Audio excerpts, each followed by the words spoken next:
You know the man whose name isn't mentioned? Because that man has said on record with me that he was raped. He has the evidence of a rape. He's a raped kid. There's blood. There's semen. There's torn and ripped clothing. The evidence is still there.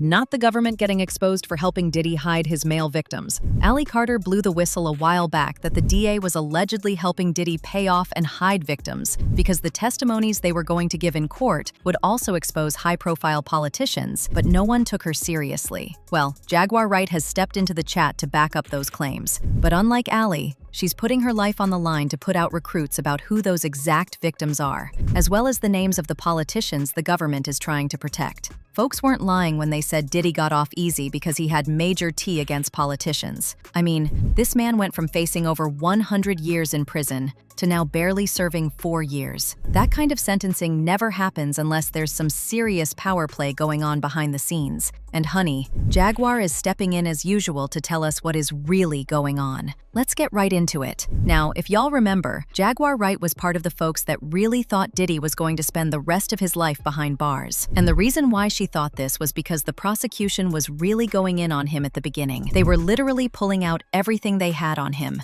exposed all the details of his freak-offs, got multiple judges to turn down his $50 million bail bonds on different occasions, and they even subpoenaed victims who were hesitant to share their story. Hell, they even had Cassie on the stand, heavily pregnant, telling the world how Diddy made male escorts pee all over her face and mouth. At this point, everyone was convinced that Diddy was 1,000% going to prison. Perk walk.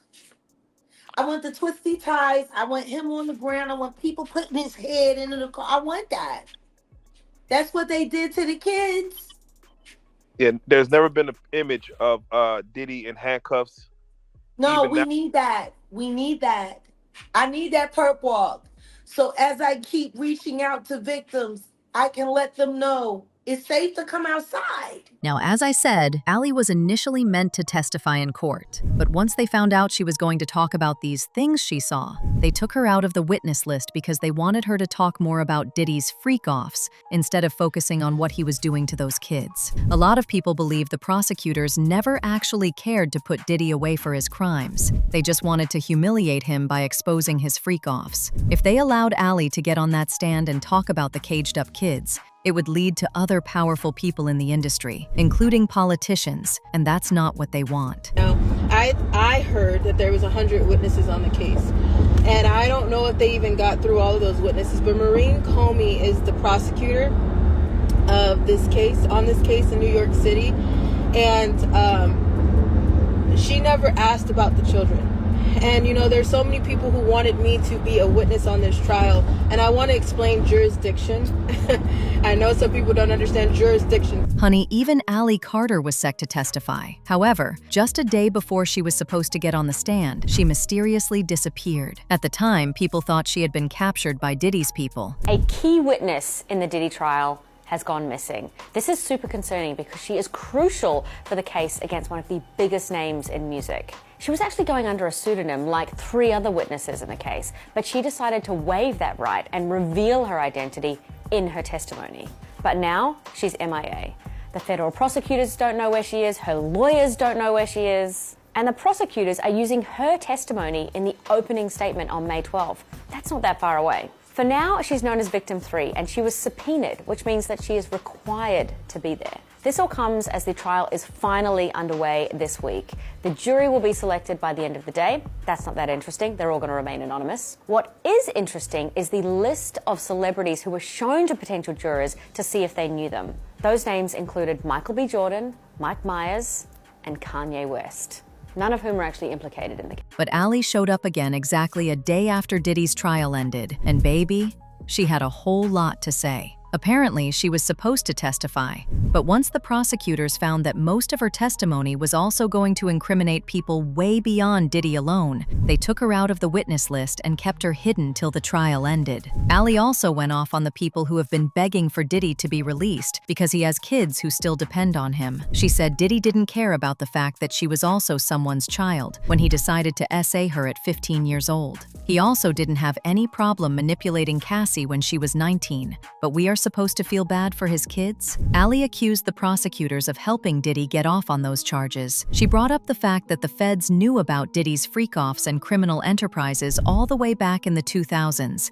but watched him keep rolling with it till Cassie's lawsuit put pressure on them to do something to please the public. All the way from the hotel staff who cleaned up the rooms after the freak-offs, to the hotel managers themselves erasing CCTV footages, to bodyguards getting paid to blow up cars and kidnap people, to even the DA initially trying to deny Diddy's illegal activities, till the lawsuits started flying in the masses. A lot of folks knew but kept quiet because of the money they were getting from him. Now, I heard that there was 100 witnesses on the case, and I don't know if they even got through all of those witnesses, but Maureen Comey is the prosecutor of this case, on this case in New York City, and she never asked about the children. And you know, there's so many people who wanted me to be a witness on this trial, and I want to explain jurisdiction. I know some people don't understand jurisdiction, and everybody that is ready to free Diddy and be on the side of pedophiles, they keep calling Sean Combs' children, his twin daughter and his other daughter, You with me still? Yes? Okay. They keep calling them kids. The twins and the daughter is kids. They don't need to be in the case because they're kids. Cassie Ventura was not called a child. Everybody tore that woman apart because they saw a pregnant grown woman sitting on that trial telling her story that everybody covered up as she was 19 years old. People are addressing Sean Combs' kids as kids, but they won't address Cassie as a kid when this happened to her. Do you understand what I'm saying? I was 15 years old when I had dealings with Sean Combs. She was 19. You get me? Okay? We're not talking about the other children that were on this case. Now, as you guys are seeing, I told you, the justice system is rigged. I don't know how many ways people need to say that, see it for themselves, research it, dig on it, and not understand that the justice system is rigged. And we've been saying that since the beginning. We went through court cases. We went through private investigators. This is how we have the insurance and the documents and the things and the receipts that we have, because we have been through this so many times before, where the victim is the one who gets the most hell and the predators walk. The amount of people that you've seen, I want you to stop and think about how many people were enabling this case. FBI covered it up for how long? This case was back in 2000, early 2000, right? So let's talk about who's guilty here. The DOJ released a video that at first everybody said they couldn't find a video of Cassie Ventura being. They couldn't find it. It didn't exist. You saw one clip, and then you saw DOJ released another clip to the news. So the DOJ had that clip to begin with. So the people who are telling you that they don't have the Epstein file, they're full of shit. What other way do you want me to explain that? They're lying to you. The ones that are telling you, Pam Bondi, that she only had a little bit, it's bullshit. Bullshit. Because they told you the same thing, and now you're seeing it with the Sean Combs case. They told you they just had a little bit of a video, and then it got released. That's on the DOJ. They lied to you. They told you that nothing happened, that this man, Sean Combs, was just this rap mogul that everybody loved. No, he couldn't have hurt nobody. He couldn't have did anything. And then all this stuff came out. Well, he did that. But yeah, he couldn't have did anything else. And then something else came out. Okay, well, maybe he did that too. But he couldn't have did anything else. And then something else comes out. How many people did you hear say, I left a party early? I knew about the abuse. I knew about children being there. I knew about him the hell out of females. I knew about the parties going on with multiple people, so it wasn't just Sean Combs. I knew about all of that, but I left early. So guilty. How many people did you hear say about Cassie Ventura that I knew that she was being abused? I knew that she was wrong. I knew what he was doing, but I'm just now speaking about it. Guilty. Coward. How many maids did it take to clean up a penthouse suite? Know that there was blood and glass everywhere, but they kept their mouth shut because they got paid. Guilty. So we're not talking, let's go back down to the bottom. The hotel manager that you guys never seen his face at first of this hotel, he heard the beat, He heard the screaming. He knew what was going on. He knew that Sean Combs was in there. He knew that he had other girls with him. He knew what was going on. He had the footage. He talked to the security. That hotel manager is who took that footage from the security and said, okay, hand me some money or help me be quiet. I'm going to shut the hell up. You did not hear anything from that hotel manager until now. But they told you, that hotel manager, if you would have went back then, they would have told you, no, we don't know anything. Cover up. Guilty. The security that were on shift that night, that knew about this footage, that knew he dragged her down the hallway, that knew he kicked her in the back and all over the place. The hotel security that knew about that, they looked away. They got paid off. Guilty.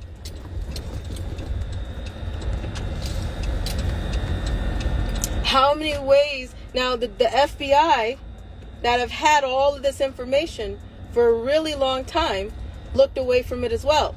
Guilty. Well, as I said earlier, Jaguar also stepped into the chat a couple of days ago after Diddy's official 4-year sentencing, and she had a lot to say. She said she was disappointed by the judgment, but definitely wasn't surprised because Diddy has a lot of powerful people backing him, and those people knew that if they didn't pull strings to help him, he was going to expose everything he knew about them. But here's the thing though. Jaguar said even though this sentencing was supposed to scare most of Diddy's victims back into hiding, she actually believes it'll make them come out and tell everyone everything, including his infamous male victim, who the government allegedly helped him silence. The identity of this victim is still unknown, but word on the street is the things he was going to say would have brought way more people down than Diddy alone. Jaguar claims she has personally been in contact with this victim, and that when the time is right, he plans to come out and reveal everything, along with alleged never-before-seen receipts that even the police do not have access to. There was no reaction.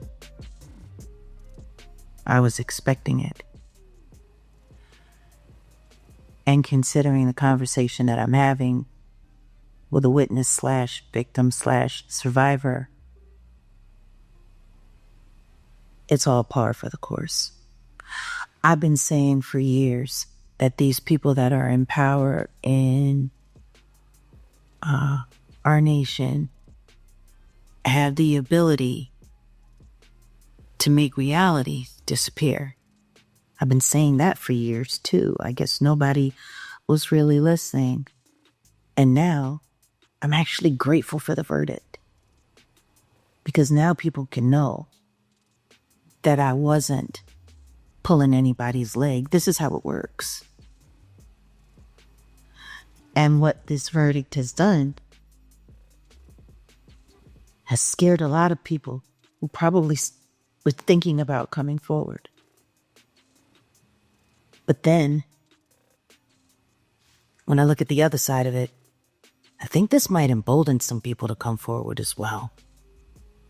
Because the truth is, after everything that I've heard recently, in this new interview that I'm doing now, yeah, it's time for the world to get a real understanding of exactly what kind of problem brother love, aka the diddler, really is. It's, if only you heard what I just heard in this interview series that I'm conducting with a real life survivor of Sean John Combs, you would be appalled at what that trial was. You would be appalled at what was presented. You would be appalled at the entire proceeding. And yeah. Jaguar also confirmed the allegations Ali made earlier about there being an agenda to just humiliate Diddy, but with no plans of actually punishing him. She claims that the jury were also allegedly in on it, and that's why they still let him off on all those tea-ficking charges, even after seeing the freak-offs tapes and watching the victims testify. Ali and the alleged unidentified male victim were the only people that were really going to shake up that courtroom, and that's why they were allegedly never brought to the stand. Jaguar also brought up Diddy's alleged victim Derek Lee Cardello Smith, who was awarded $100 million after suing Diddy for allegedly essaying him back in 1997 while he was working as a bartender in Detroit. He said he met Diddy at a party at a Holiday Inn in Detroit, during which Diddy allegedly gave him a spiked drink that made him pass out. When he passed out, he claims that Diddy essayed him. He said he woke up midway through the alleged essay to Diddy having intercourse with someone, and that Diddy allegedly told him, "I did this to you too." The simple fact that those people could see all of the stuff that they saw and not even convict him of sex is unbelievable. The point of this trial and everything that's happened was to make it just about Diddy, so the entire industry could move forward and things could keep operating. The simple fact that Michael Rubin is now throwing the white parties that were supposed to have been shut down. The simple fact that things are quietly falling back into place. I think the domino effect thing is a reality. The man whose name isn't mentioned, Derek Lee Cardello Smith. That's the name I mentioned, because that's the man that's not afraid to speak up about what happened to him, and what happened to him all the way back in 1997, when he was only 24 years old.